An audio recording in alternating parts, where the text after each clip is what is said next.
In the heart of a small Nigerian village, where the morning sun painted the earth with hues of gold, Ada's home stood as a testament to love and harmony. The walls of her modest house were always alive with laughter, the kind that bubbles from the soul. Ada, with her radiant smile, moved through her day with an elegance that spoke of deep contentment. Her husband, Ebuka, was the pillar of this bliss, his presence like a warm embrace that enveloped their home. Their children, Ife and Chidi, scampered around, their giggles intermingling with the scent of fresh stew simmering on the stove. Every corner of their world was touched by joy, from the colorful curtains fluttering in the breeze to the photographs capturing moments of pure happiness. Chioma, Ada's younger sister, watched this scene unfold from her own shadowed corner of life. Her days were spent in a one-room apartment, solitary and silent, save for the occasional hum of the refrigerator. Each visit to Ada's home was like peering through a window into a world she yearned for but felt increasingly distant from. The sight of Ada and Ebuka exchanging loving glances, the playful shouts of her nephews, all served as sharp reminders of her own loneliness. Her heart, heavy with envy, began to whisper seditious thoughts, casting long shadows over her once affectionate nature. As the sun dipped below the horizon, painting the sky with streaks of orange and pink, Chioma's mind was a turmoil of dark fantasies. She imagined scenarios where she was the one at the heart of such a loving family. The warmth of Ada's home felt like a personal affront, a constant reminder of her own perceived failures. Tonight, as she walked back to her solitary abode, her steps were heavy with the weight of jealousy, each one echoing through the quiet village like a harbinger of her impending actions. Chioma's visits to Ada's became less about familial love and more about studying the life she envied. She watched how Ebuka would gently place a hand on Ada's back, how they shared stories with their children, how they laughed together over simple family dinners. Each interaction was a lesson in what Chioma believed she deserved. Her envy, once a small ember, now flared into a consuming fire. At family gatherings, Chioma's smiles were strained, her compliments to Ada tinged with bitterness. She began to dress more provocatively, her laughter a little too loud when around Ebuka.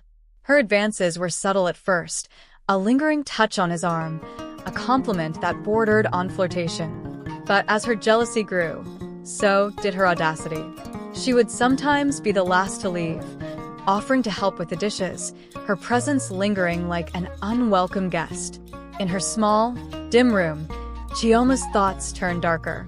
She pondered how to dismantle the perfect life that Ada had built, to claim what she believed was rightfully hers. Her mind, once filled with dreams of her own achievements, was now a battleground where envy waged war against sisterly love. Each night, she lay awake, plotting, the silence of her room an accomplice to her burgeoning malice. The festival of New Yam was upon the village, a time of celebration, unity, and feasting. Chioma brought with her a special dish, her contribution to the communal meal. It was a stew, rich with spices, but hidden within its depths was a poison she had procured from a distant market. Her hands trembled as she stirred, not with guilt but with anticipation. She watched as Ada served the food, her heart racing with each spoonful that approached Ada's lips.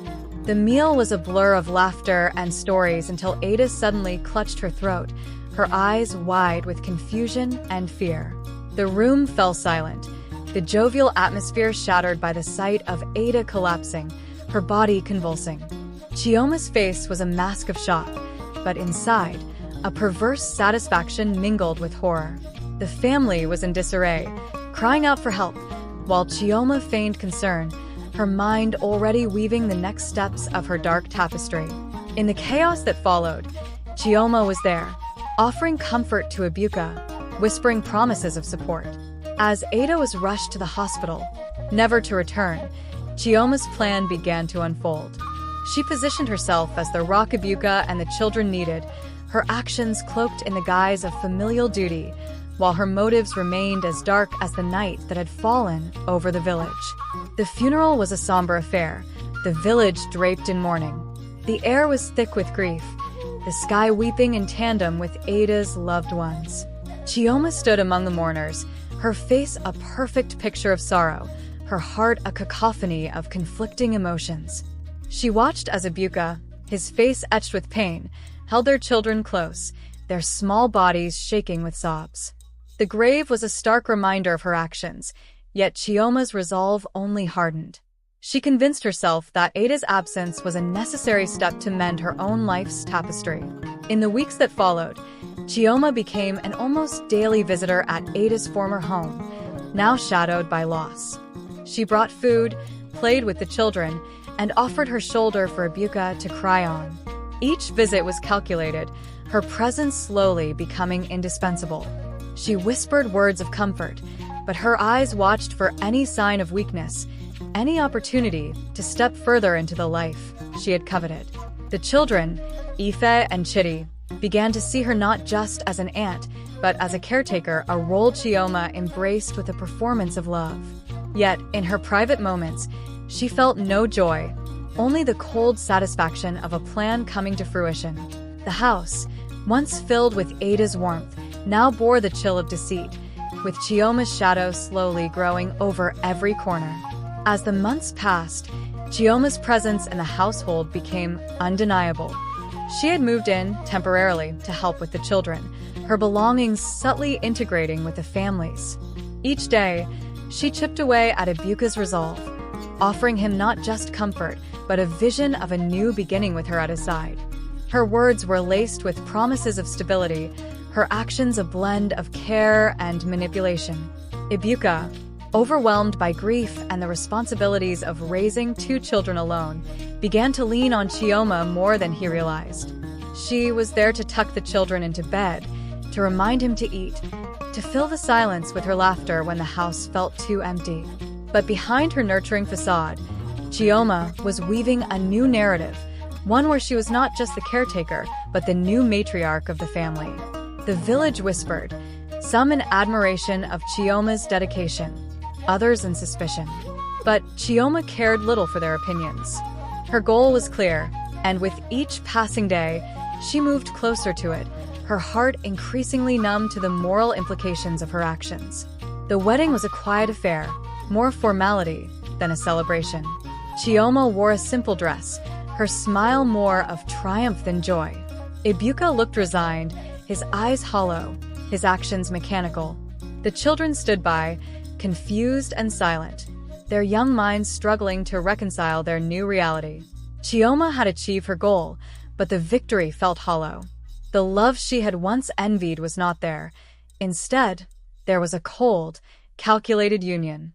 In the days following the wedding, Chioma began to assert her dominance.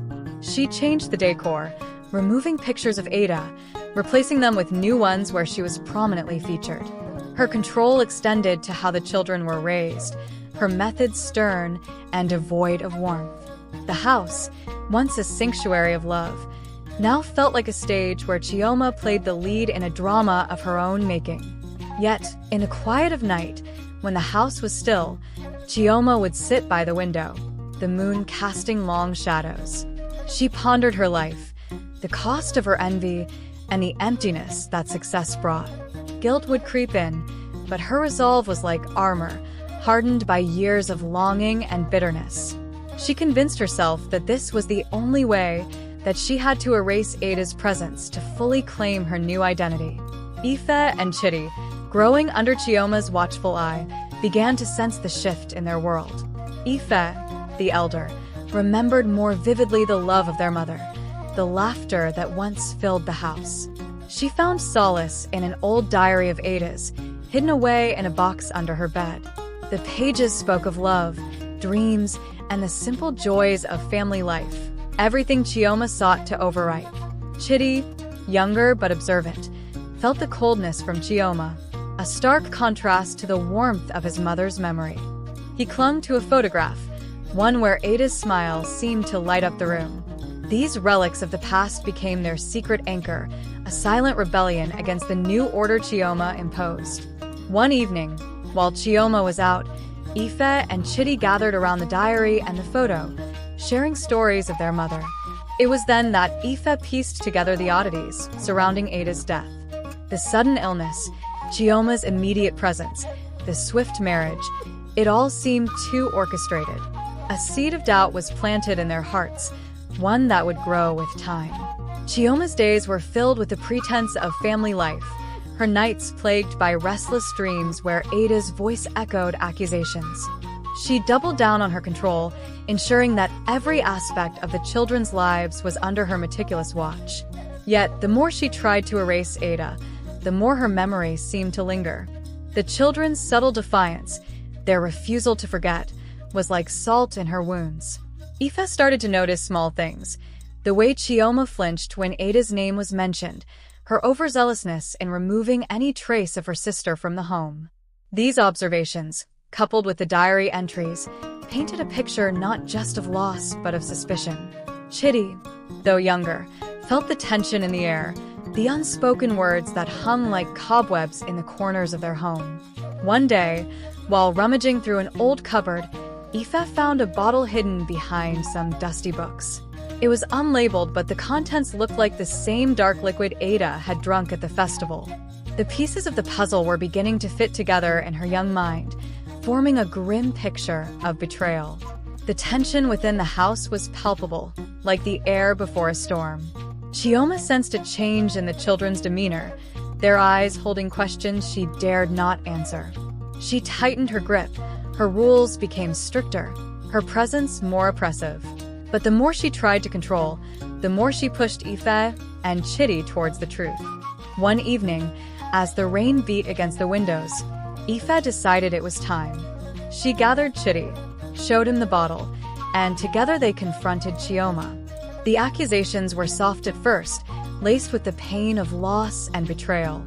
Chioma's facade cracked under the weight of their words, her denial fierce, but her eyes betraying her guilt. The confrontation escalated, voices rising above the thunder outside. Chioma, cornered by her past actions, lashed out with accusations of ingratitude, trying to turn the narrative. But the children, armed with their mother's memory and the tangible evidence, stood firm, their grief turning to anger, their love for Ada giving them courage.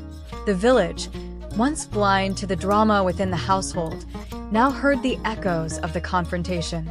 Neighbors gathered, drawn by the sounds of discord. The truth, once a dark secret within the four walls of the home, spilled out into the community. Chioma's story of martyrdom was dismantled, her actions laid bare before the eyes of those who had once admired her resilience. The children, now voices of their mother's legacy, spoke with a clarity and pain that moved even the hardest of hearts. The diary, the bottle, their stories of life before and after Ada's death, all pointed towards Chioma's culpability. The village elders, once silent, now demanded answers, their wisdom turning to judgment. Chioma, stripped of her illusions, could no longer maintain her control. The realization of her isolation and her deceit was crushing. She confessed, not out of remorse, but defeat, her voice a mix of defiance and despair. The community, shocked and angered, saw her not as a bereaved sister, but as a perpetrator of a heinous act. With Chioma's confession, the legal wheels began to turn. She was taken away, her fate to be decided by a court that would see no leniency for such a crime. The house, once a battleground, now echoed with a different kind of silence, one of healing and mourning. Ebuka, freed from Chioma's manipulation, was left to rebuild his life with his children, the weight of betrayal replaced by the heavy burden of guilt for not seeing through her facade sooner. The community rallied around them, their support a balm to the wounds of deceit. Aoife and Chitty, while robbed of their mother, found strength in each other and in the community's embrace. They began to heal, their mother's memory now a source of love rather than pain. They decided to keep the diary and the photo, not as relics of loss, but as symbols of Ada's enduring spirit. The village held a memorial for Ada, this time celebrating her life rather than mourning her sudden departure. Flowers and stories filled the air, her laughter remembered, her kindness celebrated. Aoife and Chitty spoke, their words young but profound, painting a picture of the mother they cherished, his sister Chioma had tried to erase. As the sun rose on a new day, the children stood hand in hand, looking towards the future. The house, cleansed of Chioma's shadow, began to feel like home again. They decided to keep some of Ada's traditions alive, planting a garden in her memory, where every bloom was a testament to love, resilience, and the undying bond of family. The story of Ada, Chioma, and the children became a lesson in the village, a tale of envy's destruction and love's enduring power. But for Ife and Chidi, it was a journey from darkness back to light, their mother's spirit guiding them towards forgiveness, not for Chioma, but for themselves, to live in the warmth of Ada's eternal love.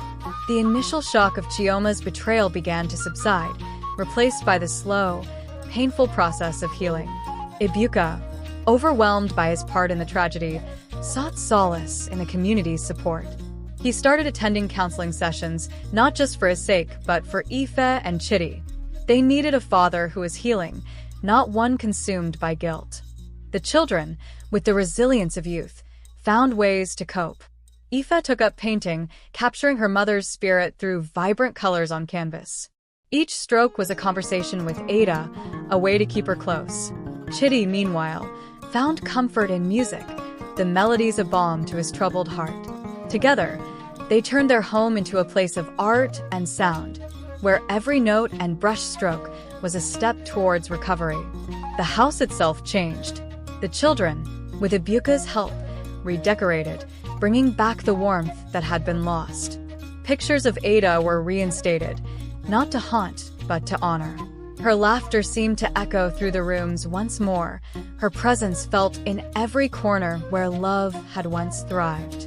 Chioma's trial was a somber affair, the courtroom filled with villagers seeking justice. The evidence was damning, her confession a nail in the coffin of her freedom. The judge, a stern woman known for her fairness, handed down a sentence that would see Chioma spend many years behind bars. The verdict was not just about punishment, but about ensuring such darkness could not touch the community again. For Ife and Chidi, the trial was a closure of sorts. They sat through the proceedings, their young faces a mix of relief and sorrow. It was hard to reconcile the aunt they once knew with the figure now condemned. But it was necessary. After the trial, they felt a weight lift, not because they forgave Chioma, but because justice had been served, allowing them to focus on healing rather than revenge. Inspired by Ada's love for gardening, Ife and Chidi decided to transform a part of their yard into a memorial garden. Each plant chosen had a meaning: roses for love, lavender for peace, and marigolds for remembrance. As they worked the soil, they shared stories of Ada, her teachings, her laughter. The garden became a living tribute, a place where the community could gather to remember her. The garden's opening was a community event, filled with laughter and tears, a celebration of life amidst the backdrop of loss. Friends and neighbors brought plants, contributing to the garden, each addition a testament to how Ada had touched their lives. The children watched as their vision came to life, feeling their mother's approval in the gentle rustle of leaves and the scent of blooming flowers. Ebuka, struggling with his own culpability, threw himself into community work. He helped rebuild homes, taught at the local school, and became a pillar in the village's recovery from the scandal. His efforts were not just for penance, but to show Ife and Chidi a way to move forward. He spoke openly about his mistakes, his lessons, hoping to teach them about accountability and forgiveness. His relationship with his children evolved, becoming deeper, more honest. They shared their fears, their anger, their love for Ada. Together, they navigated the complexities of grief and healing, learning that while the pain might never fully disappear, it could transform into something bearable, even beautiful, with love and time. The village, once a place of whispers and suspicion, turned into a haven of support. Neighbors who had known Ada since childhood took it upon themselves to be part of Ife and Chidi's extended family. They were invited to dinners, festivals, even to help with harvests, ensuring the children felt the love of the community as a whole. This communal care was healing in its own right. Ife and Chidi learned about different facets of love, from the familial to the platonic, understanding that while their nuclear family had changed, they were never alone. Each smile, each helping hand, was a piece of Ada's love living on through others. As Ife and Chidi grew, they carried Ada's legacy into their lives. Ife became known for her art, her paintings often depicting themes of love, loss, and redemption. Her work was displayed in local galleries, each piece telling a story of her family, with Ada's spirit as the central theme. Chidi, with his love for music, composed songs that spoke to the heart of the village, his melodies a reminder of Ada's joy and kindness. He often performed at community events, his music bringing people together, healing old wounds, and creating new bonds. The siblings, now young adults, used their talents to give back, organizing art and music workshops for the youth, ensuring Ada's love for community and creativity was passed down. Their mother's legacy was not just in memories, but in the lives of those around them, a testament to how love can transcend even the darkest of times. Years had passed, and the village instituted an annual festival in memory of Ada, which also served as a time for the community to remember all those lost. Ife and Chidi were central figures in planning this event, which included art exhibitions, musical performances, and storytelling sessions where everyone shared tales of loved ones no longer with them. This festival became a beacon of communal healing, a day where laughter and tears mingled in tribute to the past. The festival was also a time for reconciliation. Old feuds were set aside, apologies were made, and the community was reminded of the fragility of life and the importance of community. Ife's art gallery hosted a special exhibit each year, showcasing new works that captured the essence of the community's spirit, with Ada's influence evident in every piece. Ebuka, now older and wiser, had found a new purpose in life. He became a counselor, specializing in grief and loss, his personal journey a beacon for those struggling with similar shadows. His office was filled with plants from the memorial garden, a reminder of his path to redemption. He often spoke of Ada, not just as his late wife, but as the catalyst for his personal growth, helping others understand that from great loss can come profound transformation. He remarried to a woman named Nneka, who shared his passion for community service. Together, they fostered an environment where Ife and Chidi felt the addition of love rather than replacement. Nneka was supportive of the children's endeavors, becoming a friend and mentor, further expanding the concept of family in their lives. Ife's talent had blossomed into something extraordinary. She held her first solo exhibition in the city, a significant step from the local galleries. Her paintings told a story of loss, love, and rebirth, with one central piece, Ada's light, capturing the essence of her mother's spirit. The exhibition was a success, drawing art lovers from beyond the village, with critics praising the emotional depth and technical mastery. The opening night was filled with pride and tears, as the village came to support her. Chidi performed live, his music complementing Ife's visual narrative. The event was not just about art, but about celebrating life's journey, with each painting and song a step towards healing. Chidi's music had grown alongside his sister's art. He formed a band with local talents, focusing on traditional Nigerian music mixed with modern beats, creating something uniquely theirs. They played at festivals, weddings, and even got noticed by a record label, leading to their first album release. The album, titled Whispers of the Past, was dedicated to Ada, each track a story of loss, love, and the strength of family. The music was not just a success locally, but began to gain attention nationally, offering Chidi a platform to share the lessons of their life with a broader audience.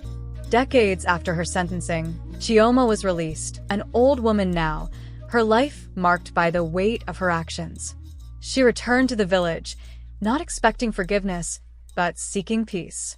The community's reaction was mixed, some still harboring resentment, others seeing only an elderly woman who had paid for her sins. Ife and Chidi, now adults with families of their own, faced a moral crossroads. They met with her, not out of obligation but to understand the woman who had once been part of their family. Chioma was remorseful, her words heavy with regret, but the siblings knew that forgiveness was not theirs to give lightly. Instead, they offered her a chance to live in peace. not in their home but within the community, with the understanding that trust would need to be earned, if at all possible.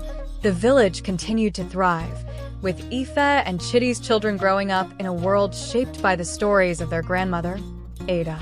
They played in the memorial garden, learned to paint and play music, their lives a continuation of a legacy of love and creativity. The family expanded, with Nneka and Ebuka's children joining the mix, creating a blended family where everyone's story was part of a larger tapestry. The village watched this new generation with hope, seeing in them the best parts of Ada, Ife, Chidi, and even the lessons learned from Chioma's darkest moments. On a quiet evening, Ife, Chidi, Ebuka, and Nneka sat by a fire, reflecting on their lives. They spoke of Ada, of Chioma, of the pain and the healing. The firelight danced, a metaphor for life's ups and downs, showing how even from ashes, new life could spring forth. They acknowledged the complexity of human emotions, the capacity for both destruction and redemption, and how their journey was one of continuous learning and love. The night ended with stories, laughter, and a silent toast to Ada, her presence felt in the warmth of the family she had helped create, even beyond her time. The legacy was not in forgetting the past, but in understanding it, growing from it, and ensuring that love would always be the loudest echo in their hearts. Ife and Chidi, now seasoned in life's trials, took on roles as informal guardians of their community's history and heart. They started a program called Keepers of the Light, where they mentored the youth, teaching them not only about art and music, but also about the stories of their village, including the cautionary tale of jealousy and redemption from their own family's past. The program aimed to instill values of community, forgiveness, and personal growth. Children from all walks of life joined, learning to paint, play instruments, and most importantly, listen to each other's stories. This initiative became a cornerstone of the village's cultural education, ensuring Ada's spirit of unity continued to thrive. Inspired by Ebuka's work, Ife decided to start a healing circle for anyone in the community dealing with grief or trauma. It was a weekly gathering where people could share, cry, laugh, or just listen. This circle became a place where the community could openly discuss their struggles, much like the fireside chats of old, but with a purpose of healing. Chidi, with his music, often led these sessions with songs that resonated with the themes of loss and recovery. The circle became known for its therapeutic effects, with many villagers crediting it for helping them move through their personal struggles. Chioma, in her twilight years, made a surprising visit to one of these healing circles. Her presence was initially met with silence, but Chidi, seeing an opportunity for communal healing, invited her to speak. She shared her story, not to gain sympathy, but to warn against the perils of envy and the destructive path it led her down. Her words were met with a complex mix of emotions, but it was an important step in acknowledging the past. The circle that day was about forgiveness, not necessarily of Chioma, but of the pain everyone had carried.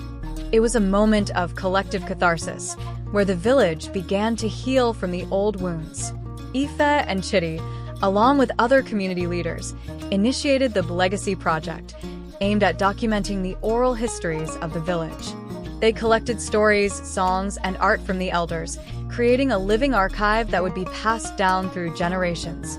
This project was not just about preserving history, but about understanding the resilience and creativity of their people. The project included a special section dedicated to Ada, where her life, influence, and the lessons from her loss were documented. This became a touchstone for the community, a reminder of where they came from and what they could strive to be.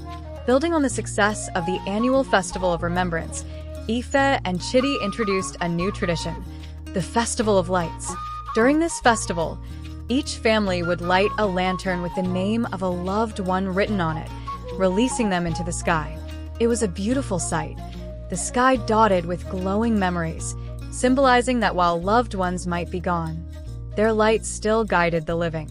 This festival brought families closer, fostering a sense of unity and peace. It was also a time for stories, where Ife and Chidi would narrate tales of Ada, ensuring her memory and lessons lived on with each new generation. As time passed, Ife and Chidi naturally assumed roles similar to matriarch and patriarch within the community. They were seen not just as leaders, but as embodiments of the community's heart. Their homes were always open, filled with laughter, art, music, and stories, much like Ada's had once been. Their influence was profound, guiding the village through changes while holding on to traditions. They were consulted in times of trouble, celebrated in times of joy, and their wisdom was sought by those young and old. Their lives became a testament to the idea that love and creativity could mend even the deepest of wounds. In their elder years, Ife and Chidi began to plan how they would pass on their legacy. They organized workshops where they taught not just skills, but the philosophy behind their work, love, community, and the transformative power of art and music. They mentored their grandchildren, who showed promise in continuing the family's artistic lineage. The village watched as Ife and Chidi prepared the next generation, seeing in them the same love for life and community that Ada had instilled. It was a moment of transition, where the old stories would become new again, carried by young voices and hands. When Ife and Chidi knew their time was drawing near, they planned one last gathering. It was not a somber occasion, but a celebration of life. They invited everyone to share a meal, stories, and music. The evening was filled with laughter, tears, and gratitude. Chidi played his last song. Ife painted one last piece live, both acts symbols of their lifelong dedication to their community. As the night ended, they spoke of Ada, of the journey from darkness to light, and how every person in the room had been part of that transformation. They left everyone with a charge to keep the community vibrant, loving, and forgiving, sealing their legacy with love and hope. After Ife and Chidi's passing, their legacy was evident in the daily life of the village. Their grandchildren, now young adults, took up the mantle with zeal, continuing the Keepers of the Light program and the Healing Circle.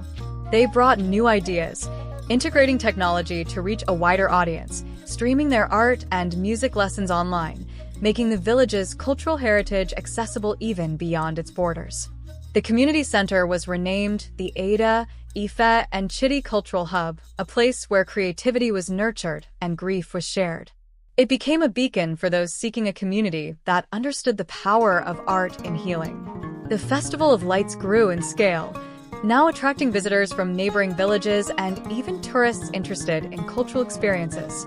This influx brought new economic opportunities, but also required the community to hold fast to its values. The grandchildren of Ife and Chidi, along with other young leaders, ensured that the festival remained a tribute to memory and community rather than just a spectacle. During the festival, they introduced new elements like a storytelling competition, where tales of love, loss, and redemption were shared, keeping the spirit of Ada's story alive in a contemporary context. The village decided to establish a memory walk, a path lined with plaques and art installations dedicated to significant figures of the past, including Ada, Ife, and Chidi.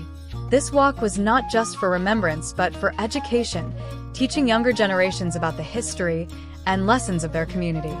The memory walk became a place of pilgrimage for the villagers, especially during times of personal reflection or community events. It was here that stories were passed down, ensuring that the legacy of love and resilience would not fade with time. The Healing Circle, now led by Ife and Chidi's granddaughters, expanded to include sessions specifically for the youth, addressing modern challenges like digital stress, peer pressure, and identity. These sessions were crucial, providing a space where young people could find solace and guidance, much like their grandparents had once done. The circle's impact was profound, with many young villagers crediting it for decisions that led them to more fulfilling paths in life, echoing the transformative healing that started with Ebuka and continued through generations. Chidi's grandson, Ebuka, emerged as a new voice in music, blending traditional rhythms with contemporary beats. His music spoke to the youth, capturing the essence of the village's history while addressing current societal issues. His first major concert was held in the village, under the stars, with the community coming together, much like the gatherings of old. Ebuka's music became an anthem for the village's resilience, his lyrics often touching on themes of community, love, and the importance of remembering the past to shape a better future. Ife's granddaughter, Ngozi, continued the family's artistic tradition with modern flair. Her art installations around the village were interactive, inviting participation from the community, much like life itself. Her work on environmental themes brought awareness and action, aligning with the values of care and preservation that Ife had championed. Ngozi's gallery became a cultural landmark, where art was not just viewed but experienced, embodying the life lessons of her ancestors through every piece. As the village grew, it faced new challenges like urbanization, which threatened to dilute its cultural identity. The younger generation, now at the forefront of leadership, engaged in thoughtful debates about growth versus preservation. They drew upon the teachings of Ife and Chidi, advocating for sustainable development that honored their heritage. They formed committees to oversee development projects, ensuring that any growth would be in harmony with the village's soul, maintaining the balance between the old and the new. Chioma, in her final years, became a symbol of personal redemption. She spent her time volunteering at the community center, sharing her story in a way that warned against the perils of jealousy and deceit. Her presence, once a reminder of pain, now served as a lesson in forgiveness and the possibility of change. Her contributions to the village's healing process were acknowledged, not for erasing her past actions, but for her sincere efforts towards atonement, showing the community and beyond that forgiveness can lead to communal healing. To symbolize the undying spirit of Ada and the legacy of Ife and Chidi, an eternal flame was lit in the village center, near the cultural hub. This flame was meant to remind everyone that from the darkest times, light can emerge. It became a place for reflection, for ceremonies, and for moments when the community needed to reconnect with its core values.